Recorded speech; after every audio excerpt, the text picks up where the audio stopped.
The Happy Prince by Oscar Wilde. High above the city on a tall column stood the statue of the Happy Prince. He was gilded all over with thin leaves of fine gold. For eyes he had two bright sapphires, and a large red ruby glowed in his sword hilt. He was very much admired indeed.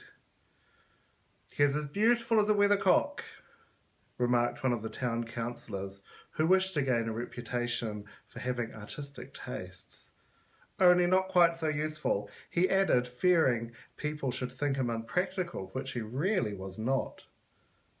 "Why can't you be like the Happy Prince?"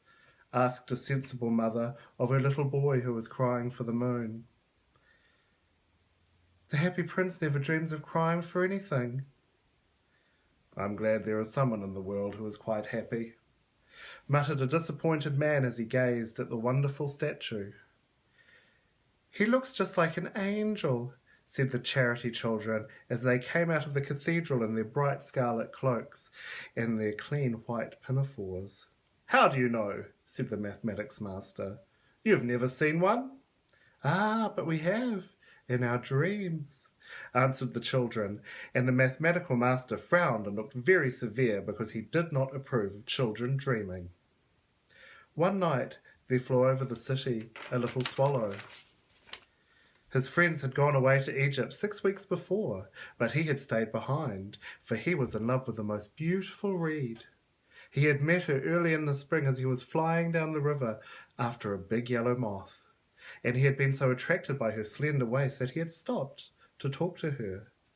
"Shall I love you?" said the swallow, who liked to come to the point at once, and the reed made a low bow, so he flew round and round her, touching the water with his wings and making silver ripples.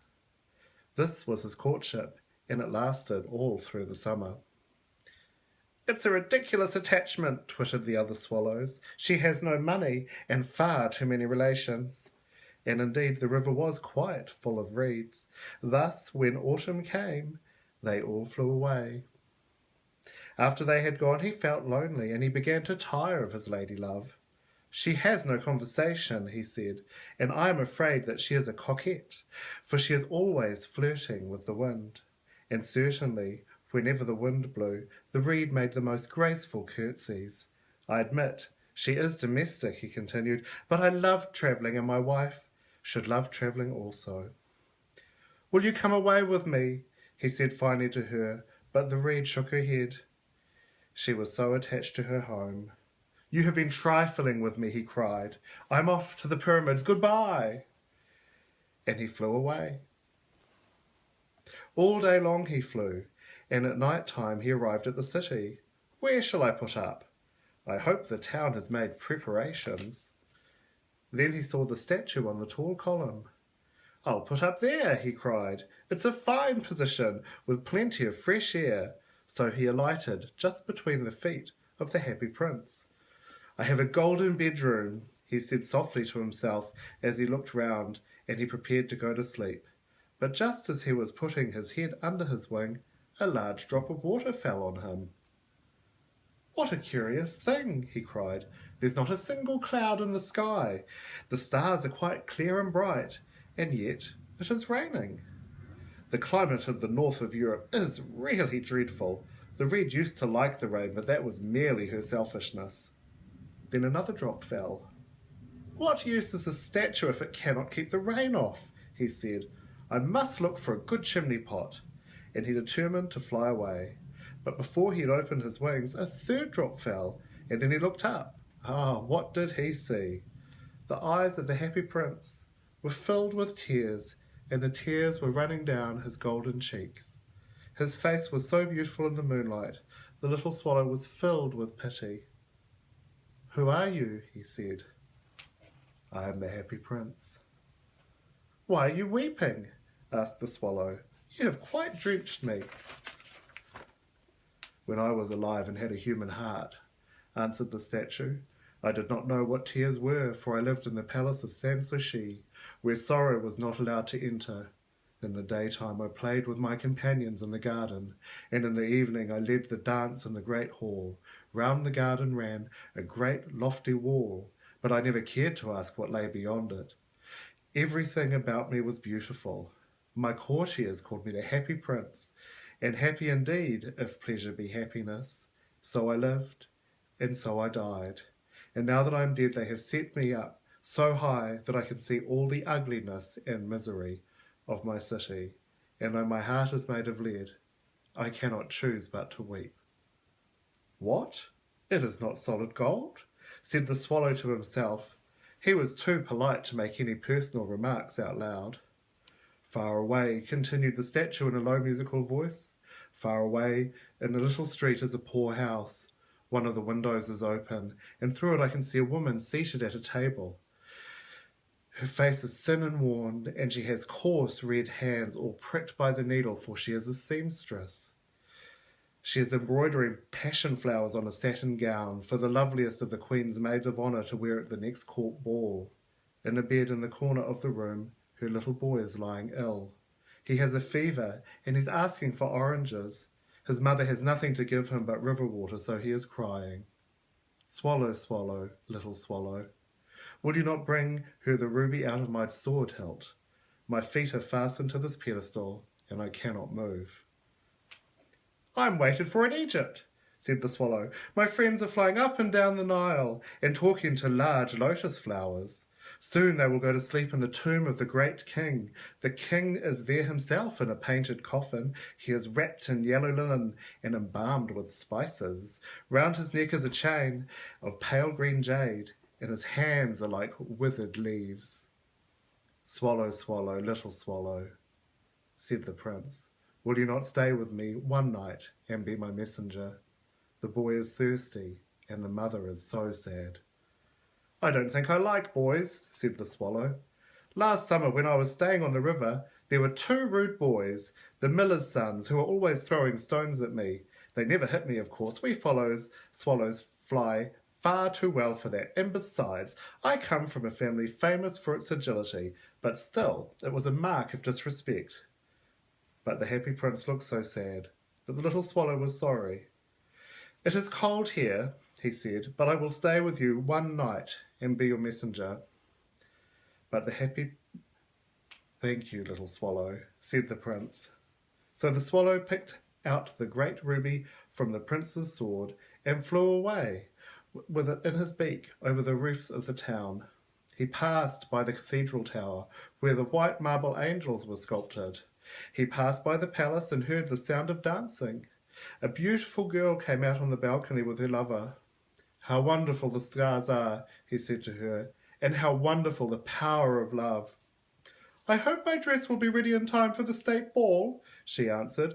I have ordered passion flowers to be embroidered on it, but the seamstresses are so lazy.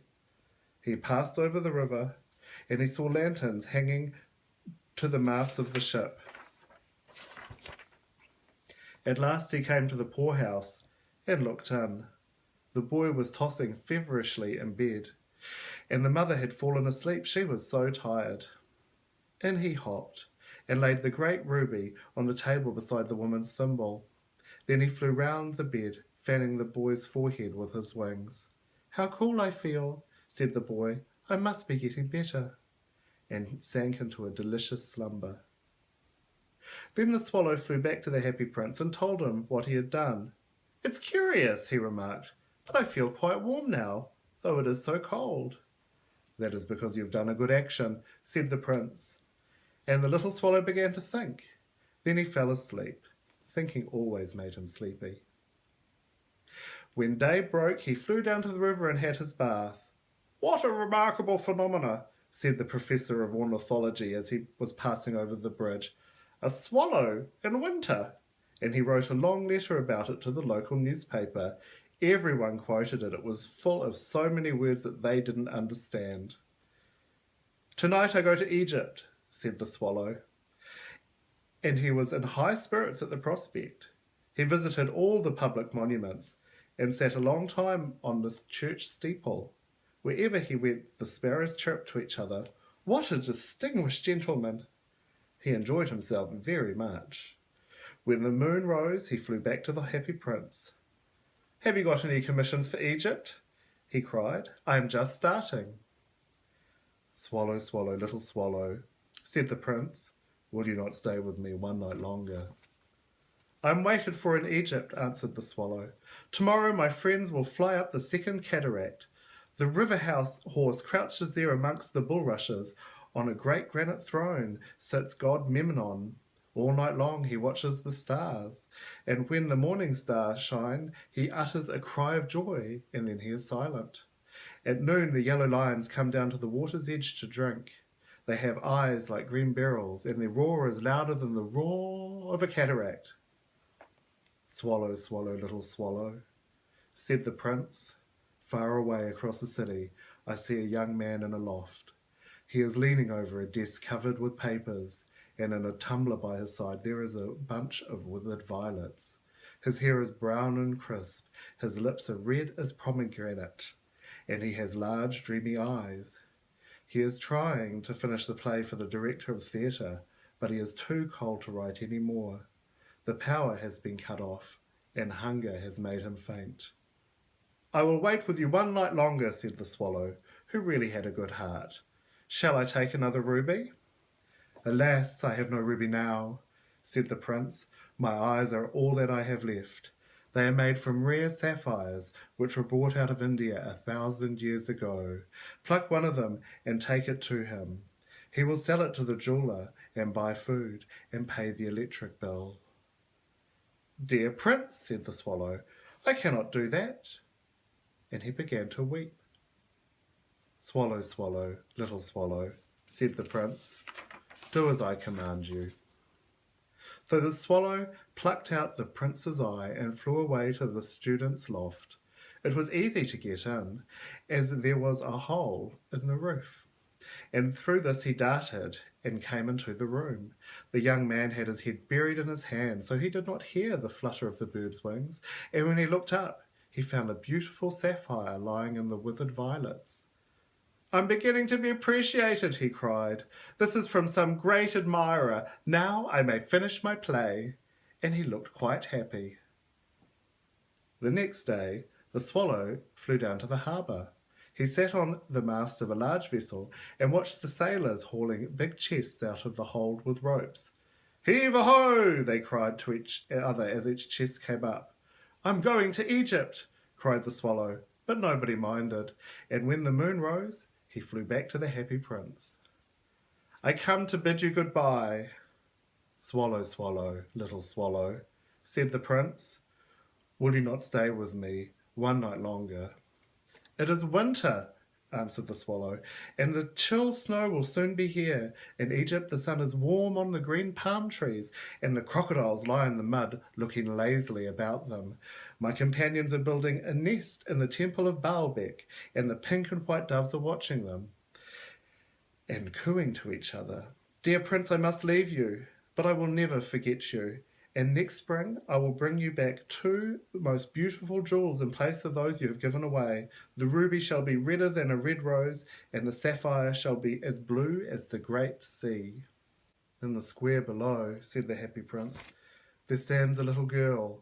She has let her imitation name-brand sunglasses fall into the gutter, and they are all spoiled. Her father will beat her if she does not bring home some money, and she is crying. She has no shoes or socks, and her little head is bare. Pluck out my other eye and give it to her, and her father will not beat her. I will stay with you one night longer, said the swallow, but I cannot pluck out your other eye. You will be quite blind then. Swallow, swallow, little swallow, said the prince, do as I command you. So he plucked out the prince's other eye and darted down with it. He swooped past the match girl and slipped the jewel into the palm of her hand.